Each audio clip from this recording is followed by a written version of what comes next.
ओम शांति 23/1/2025 के साकार वाक्य। तो बाबा ने कहा, मीठे बच्चे, मुख्य दो बातें सबको समझानी है। एक तो बाप को याद करो, दूसरा 84 के चक्र को जानो, फिर सब प्रश्न समाप्त हो जाएंगे।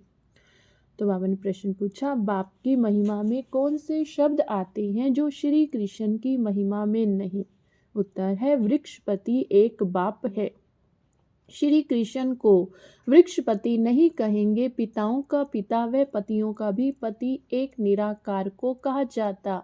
श्री कृष्ण को नहीं, दोनों की महिमा अलग अलग स्पष्ट करो। दूसरा प्रश्न है, तुम बच्चे गांव गांव में कौन सा ढिंडोरा पिटवा दो? उत्तर है, गांव गांव में ढिंडोरा पिटवा दो कि मनुष्य से देवता, नरकवासी से स्वर्गवासी कैसे बन सकते हो, आकर समझो। स्थापना विनाश कैसे होता है, आकर समझो। गीत है, तुम ही हो माता पिता, तुम ही हो। ओम शांति। इस गीत के पिछाड़ी की जो लाइन आती है, तुम्हारी नैया तुम ही हो खिवैया, यह रॉन्ग है। आप जैसे आपे ही पूज्य, आपे ही पुजारी कहते हैं, यह भी वैसे हो जाता है। ज्ञान की चमक वाले जो होंगे वे झट गीत को बंद कर देंगे, क्योंकि बाप की इंसल्ट हो जाती है। अभी तुम बच्चों को तो नॉलेज मिली है ना, दूसरे मनुष्यों को यह नॉलेज होती नहीं। तुमको भी अभी भी मिलती है, फिर कभी होती ही नहीं।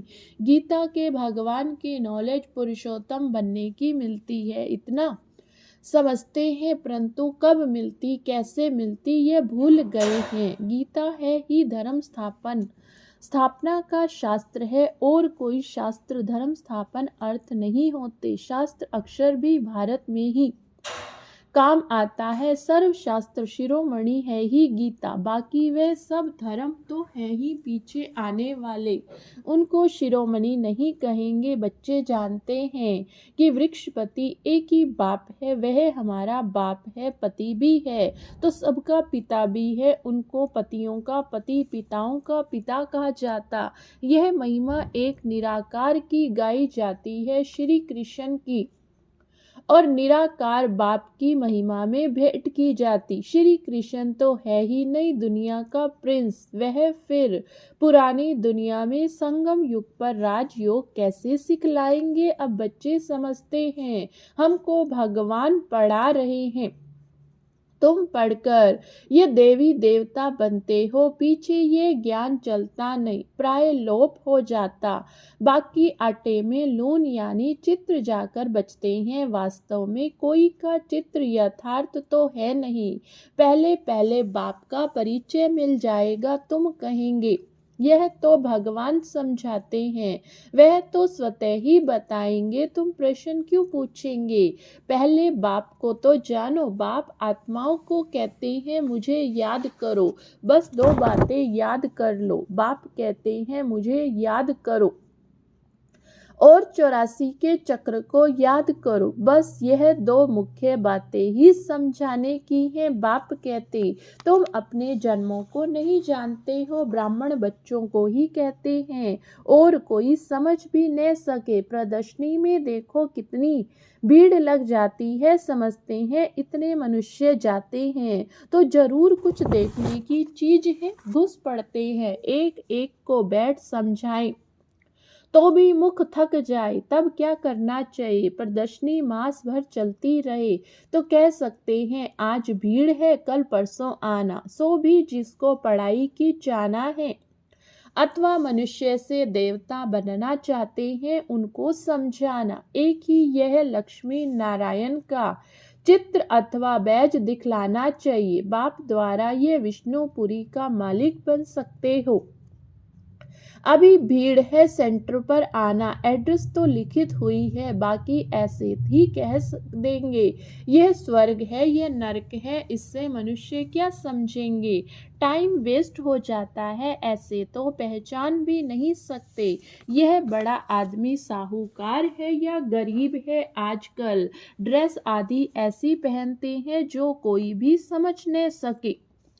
पहले पहले तो बाप का परिचय देना है, बाप स्वर्ग की स्थापना करने वाला। अब यह बनना है एम ऑब्जेक्ट।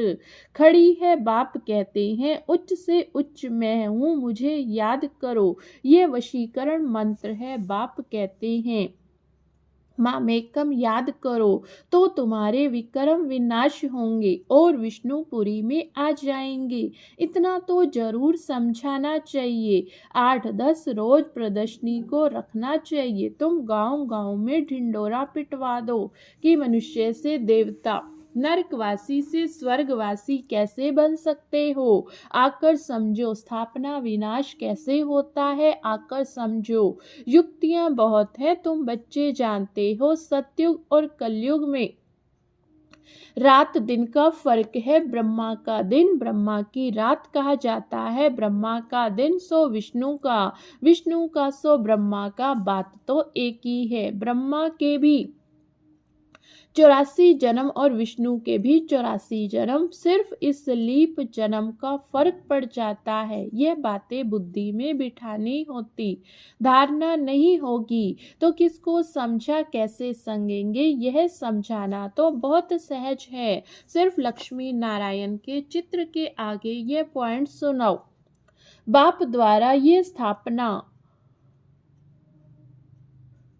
तो ये पद पाना है ना, तो वो लोग अपनी मानव मत ही सुनाएंगे। यह ईश्वरीय मत है जो हम आत्माओं को ईश्वर से मिली है। निराकार आत्माओं को निराकार परमात्मा की मत मिलती है। तो जैसे सन्यासी उदासी आदि कोई भी दे न सके, ईश्वरीय मत एक ही बार मिलती। जब ईश्वर आते हैं उनकी मत से यह बनते हैं, वे आते ही देवी देवता धर्म की स्थापना करने। यह भी पॉइंट्स धारण करनी चाहिए जो समय पर काम आए। मुख्य बात थोड़े में ही समझाई तो भी काफी है। एक लक्ष्मी नारायण के चित्र पर समझाना भी काफी है। यह एम ऑब्जेक्ट का चित्र, भगवान यह नई दुनिया रची है, भगवान ने ही पुरुषोत्तम संगम युग पर इन्हों को ही पढ़ाया था। इस पुरुषोत्तम युग का किसको पता नहीं। तो बच्चों को यह सब बातें सुनकर कितना खुश होना चाहिए। सुनकर फिर सुनाने में और ही खुशी होती है। सर्विस करने वालों को ही ब्राह्मण कहेंगे। तुम्हारे बगल में सच्ची गीता है। ब्राह्मणों में भी नंबर वार होते हैं। कोई ब्राह्मण तो बहुत नामी ग्रामी होते, बहुत कमाई करते, कोई तो खाने के लिए भी मुश्किल मिलेगा। कोई ब्राह्मण तो लखपति होते हैं।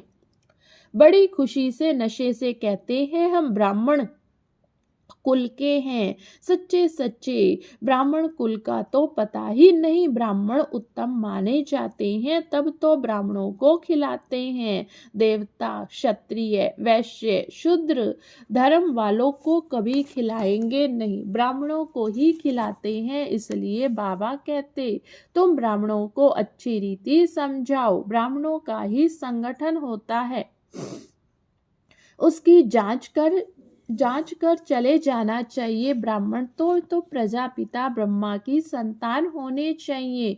हम उनकी संतान हैं। ब्रह्मा किसका बच्चा था यह भी समझाना चाहिए। जांच करनी चाहिए कहाँ कहाँ उनके संगठन होते हैं। तुम बच्चों का कल्याण कर सकते हो। वानप्रस्थ स्त्रियों की सभाएं होती हैं। बाबा का कोई समाचार थोड़े ही देते हैं। हम कहाँ कहाँ गए थे, सारा जंगल भरा हुआ है। तुम जहाँ जाओ शिकार कर आएंगे, प्रजा बनाकर आएंगे, राजा भी बना सकते। सर्विस तो ढेर है। शाम को 5 बजे छुट्टी मिलती है तो लिस्ट में नोट कर देना चाहिए। आज यहाँ यहाँ जाना है। बाबा युक्तियाँ तो बहुत बताते, बाप बच्चों से ही बात करते हैं। ये पक्का निश्चय चाहिए। मैं आत्मा हूँ, बाबा हमको सुनाते हैं। धारणा हमको करना है। जैसे शास्त्र अध्ययन करते हैं फिर संस्कार ले जाते, तो दूसरे जन्म में ही वह संस्कार इमर्ज हो जाते हैं। कहा जाता है संस्कार ले आए। जो बहुत शास्त्र पढ़ते हैं उनको अथॉरिटी कहा जाता।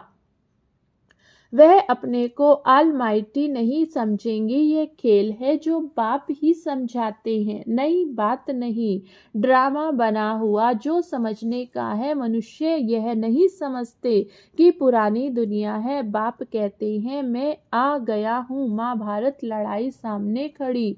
मनुष्य अज्ञान अंधेरे में सोए पड़े हैं। अज्ञान भक्ति को कहा जाता। ज्ञान का सागर तो बाप ही है जो बहुत भक्ति करते, वह भक्ति के सागर है। भक्त माला भी है, भगत माला के भी नाम इकट्ठे करने चाहिए। भगत माला द्वापर से कलयुग तक ही होगी। बच्चों को बहुत खुशी रहनी चाहिए, बहुत खुशी उनको होगी जो सारा दिन सर्विस करते रहेंगे। बाबा ने समझाया है माला तो बहुत लंबी होती, हजारों की संख्या में है, जिसको कोई कहां से खींचते हैं।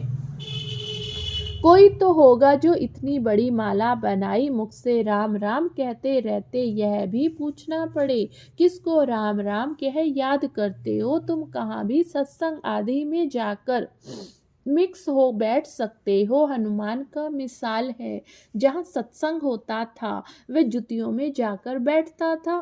तुमको भी चांस लेना चाहिए, तुम बहुत सर्विस कर सकते हो। सर्विस में सफलता तब होगी जब ज्ञान की पॉइंट्स बुद्धि में होगी, ज्ञान में मस्त होंगे। सर्विस की अनेक युक्तियां हैं। रामायण भागवत आदि की भी बहुत बहुत बातें हैं जिस पर तुम दृष्टि दे सकते हो। सिर्फ अंधश्रद्धा से बैठ सत्संग थोड़े ही करना है। बोलो हम तो आपका कल्याण करना चाहते हैं, वह भक्ति बिल्कुल अलग है। यह ज्ञान अलग है। ज्ञान एक ज्ञानेश्वर बाप ही देते हैं। सर्विस तो बहुत है, सिर्फ यही बताओ कि ऊंचे से ऊंच कौन है। उच्च से उच्च एक ही भगवान होता, वर्षा भी उनसे मिलता है, बाकी तो है रचना। बच्चों को सर्विस का शौक होना चाहिए।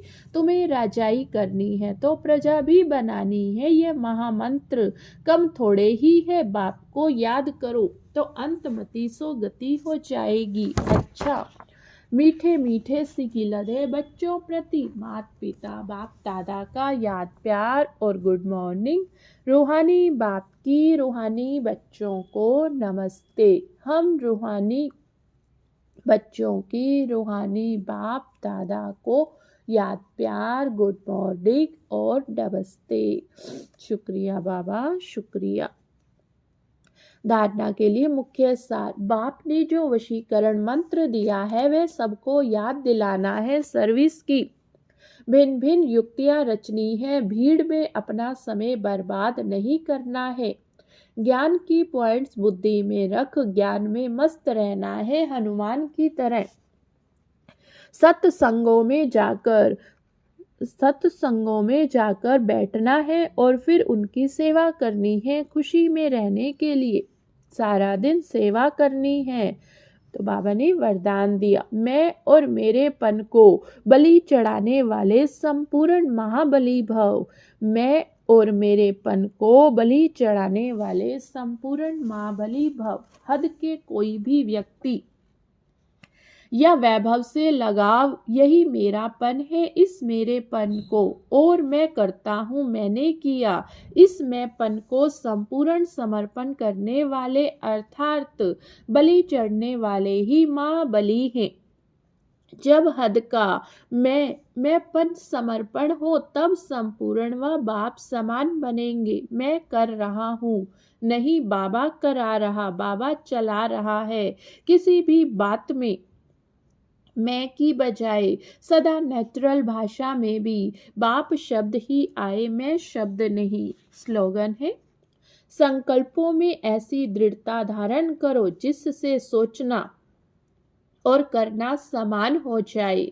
संकल्पों में ऐसी दृढ़ता धारण करो जिससे सोचना और करना समान हो जाए। अपनी शक्तिशाली मनसा द्वारा साकाश देने की सेवा करो।